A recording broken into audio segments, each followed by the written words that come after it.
Okay, part one.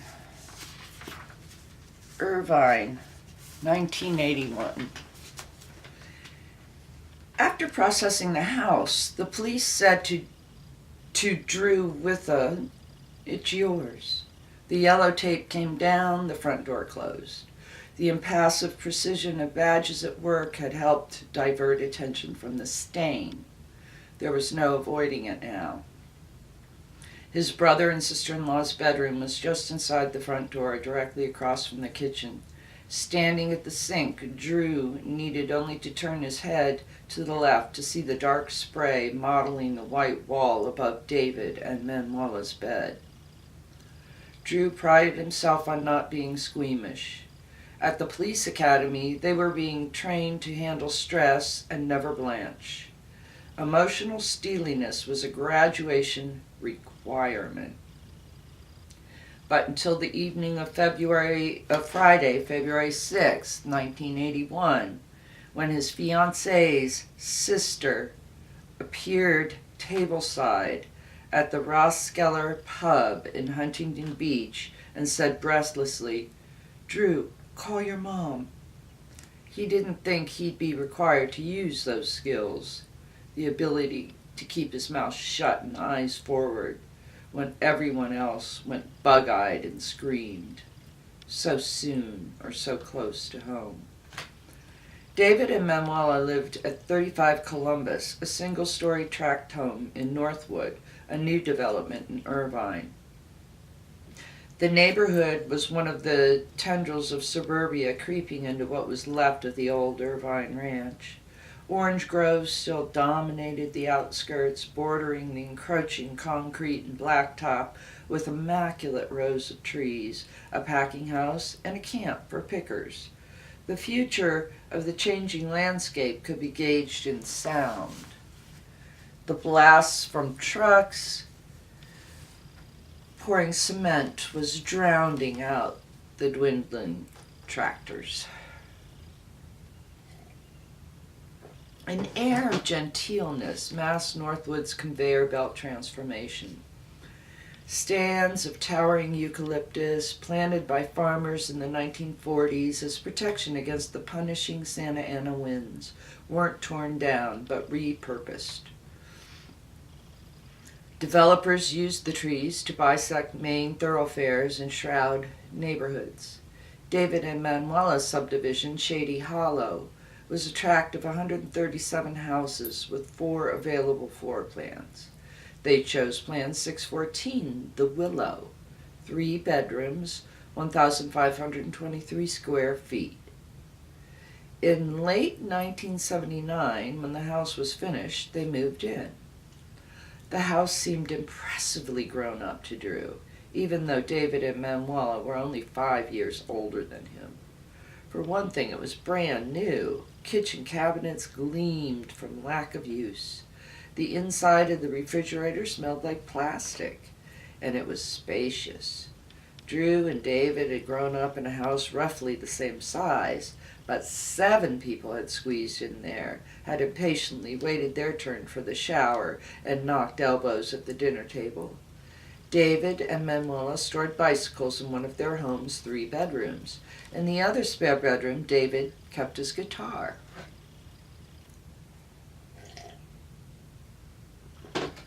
Drew tried to ignore the jealousy prickling him, but the truth was he envied his older brother. David and Manuela, married for 5 years, both had steady jobs. She was a loan officer at California First Bank. He worked in sales at House of Imports, a Mercedes-Benz dealership. Middle-class aspiration welded them. They spent a great deal of time discussing whether or not to get brickwork done in the front yard and where the best place was to find quality Oriental rugs. The house at 35 Columbus was an outline waiting to be filled in. Its blankness conferred promise. Drew felt callow and lacking by comparison. After the initial tour, Drew spent hardly any time at their house. The problem wasn't to the level of rancor exactly, but more like displeasure. Manuela, the only child of German immigrants, was brusque, sometimes puzzlingly so. At California First Bank, she was known for telling people when they needed a haircut or pointing out when they had done something wrong. She kept a private list of co-workers' mistakes that she wrote in German. She was slim and pretty with prominent cheekbones and breast implants. She'd had the procedure done after her wedding because she was small and David, she told a co-worker with a kind of distasteful half shrug, seemed to prefer big chests.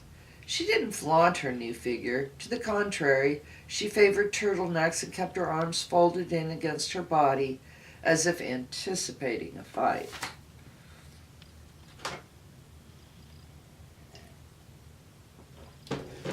Drew could see that the relationship worked for his brother, who could be withdrawn and tentative, and whose manner of speaking was more sideways than straight on. But too often Drew left their company feeling trodden, the power of Manuela's rotating grievances short-circuiting every room she entered. In early February 1981, Drew heard through the family grapevine that David wasn't feeling well and was in the hospital. But he hadn't seen his brother in a while and didn't make plans to visit him. On Monday, February 2nd, Manuela had taken David to Santa Ana Tustin Community Hospital, where he was admitted for a severe gastrointestinal virus. For the next several nights, she kept the same routine. Her parents' house for dinner, them to room 320 at the hospital to see David. They spoke every day and evening by phone.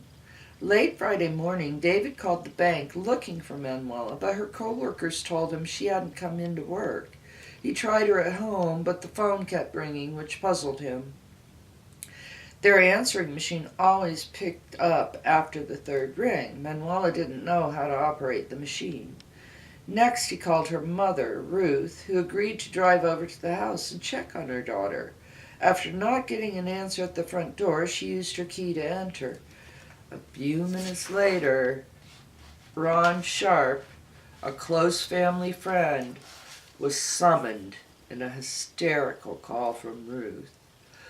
"I just looked over on the left and saw her hands open like that and saw the blood was all over the wall," Sharp told detectives. "I couldn't figure out how it got on the wall from where she was lying." He took one look in the room and never looked again. Manuela was in a bed, lying face down. She was wearing a brown velour robe and was partially wrapped in a sleeping bag, which she sometimes slept in when she was cold. Red marks circled her wrists and ankles, evidence of ligatures that had been removed. A large screwdriver was lying on the concrete patio 2 feet from the rear sliding glass door. The locking mechanism on the door had been pried open. A 19-inch television from inside the house had been dragged to the southwest corner of the backyard, next to a high wooden fence. The corner of the fence was coming apart slightly, as if someone had fallen against it or jumped it too hard. Investigators observed shoe impressions of a small circle pattern in the front and backyards and on top of the gas meter on the east side of the house. One of the first peculiarities investigators observed was the only source of light in the bedroom came from the bathroom. They asked David about it. He was at Manuel's parents' house, where a group of family and friends had congregated after the news to grieve and console one another. Investigators noticed that David seemed shaken and dazed. Grief was making his mind drift. His answers trailed off.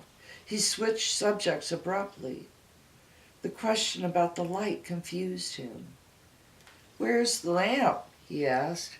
A lamp with a square stand and a chrome metal cannonball-shaped light was missing from atop the stereo speaker on the left side of the bed. Its absence gave police a good idea of the heavy object that was used to bludgeon Manuela to death.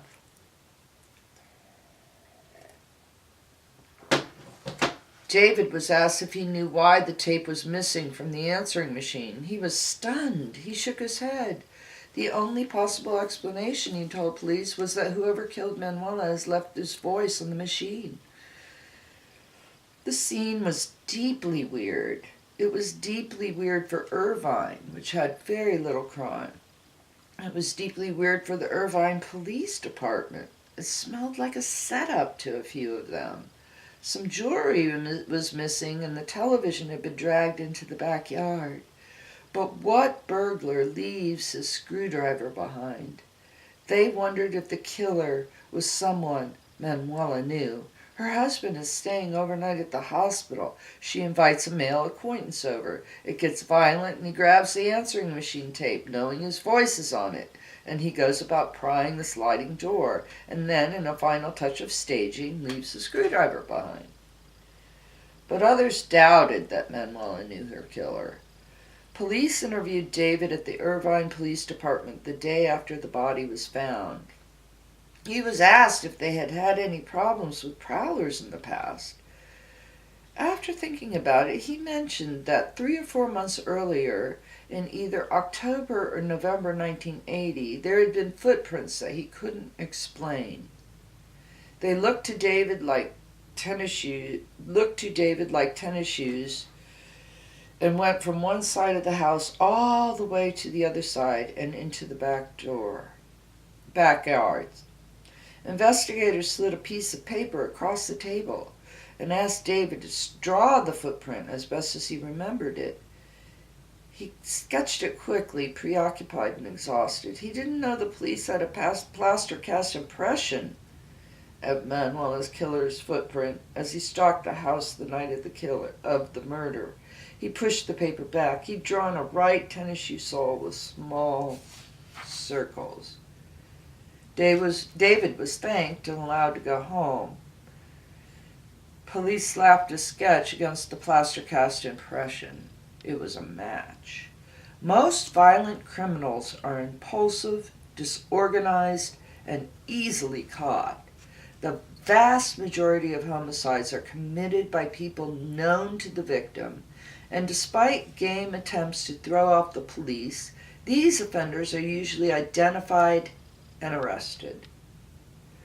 It's a tiny minority of criminals, maybe 5%, who present the biggest challenge. The ones whose crimes reveal pre-planning and unremorseful rage. Manuela's murder had all the hallmarks of this last type. There were the ligatures and their removal, the ferocity of her head wounds, the several-month lapse between appearances of the soul with small circles suggested a slithering of someone rigidly watchful whose brutality and schedule only he knew.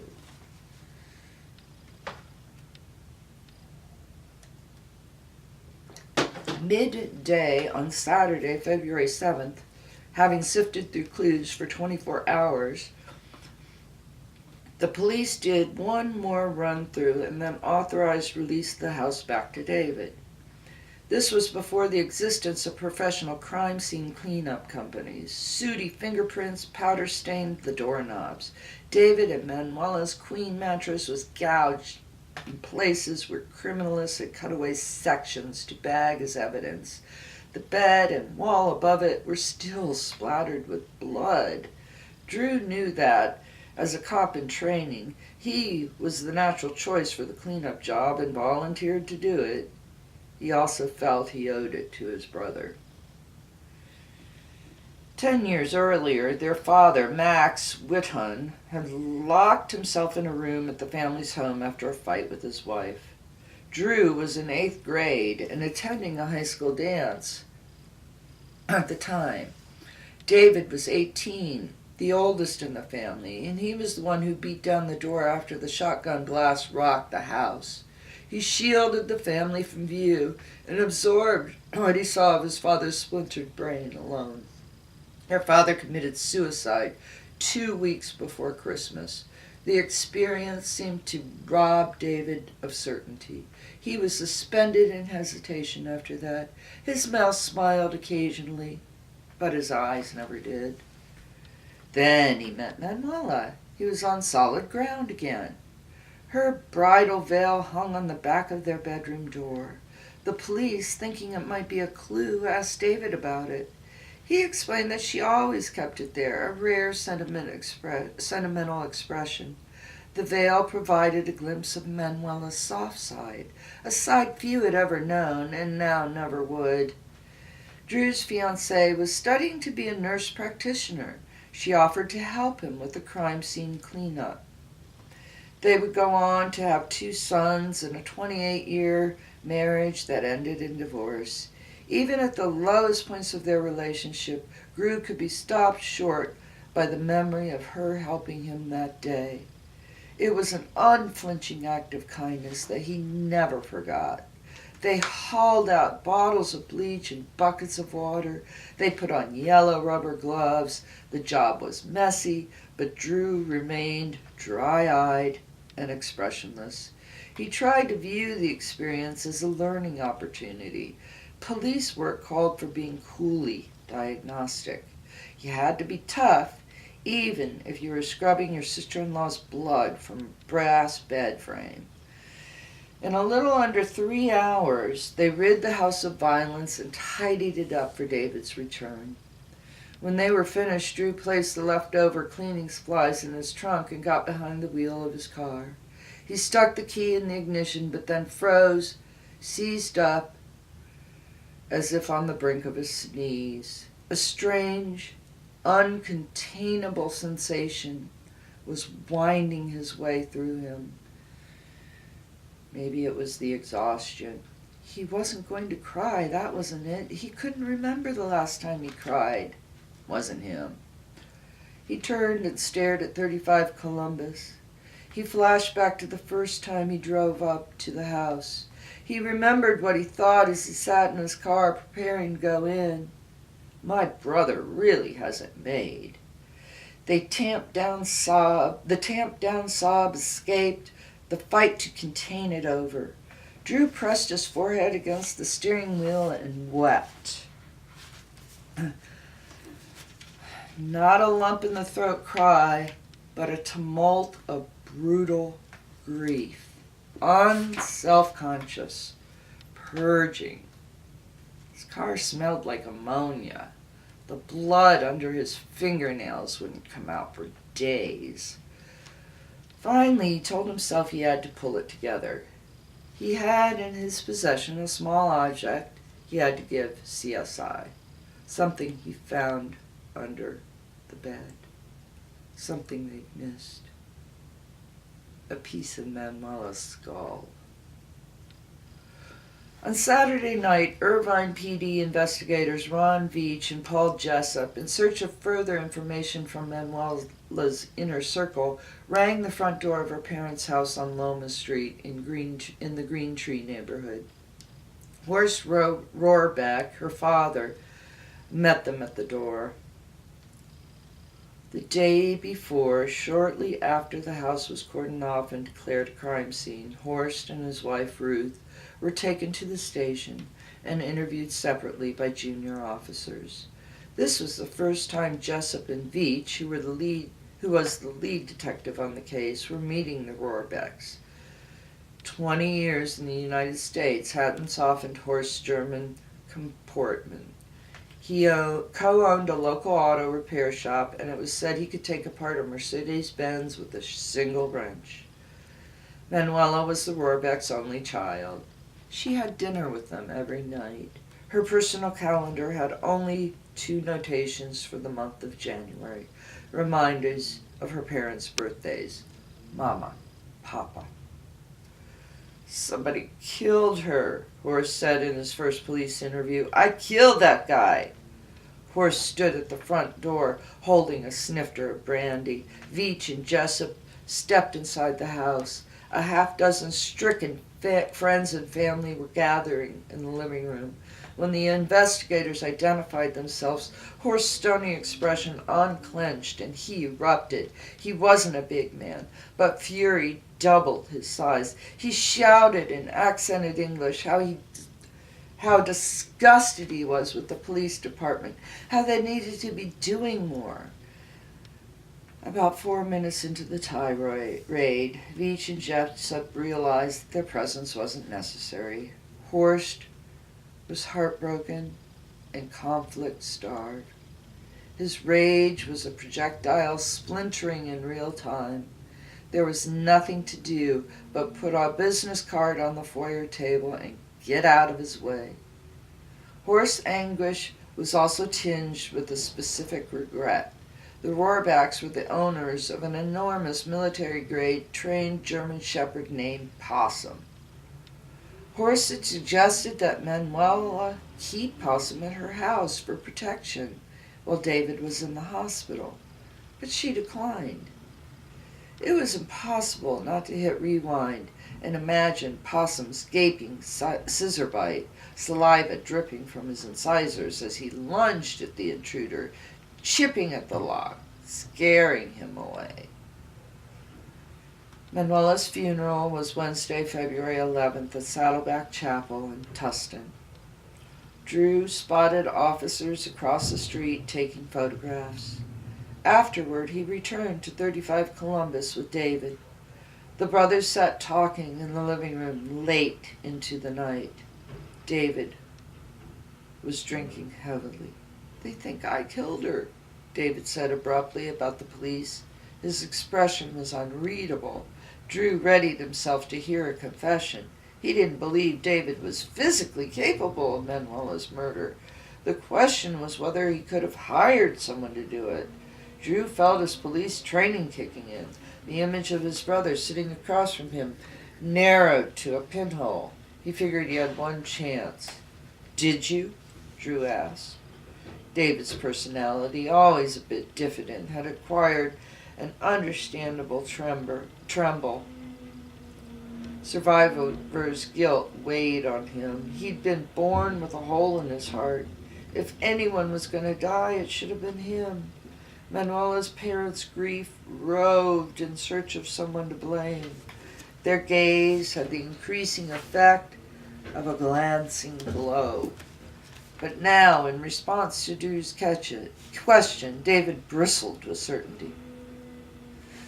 "No," he said, "I didn't kill my wife, Drew."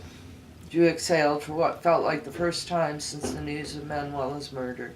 He'd needed to hear David say the words.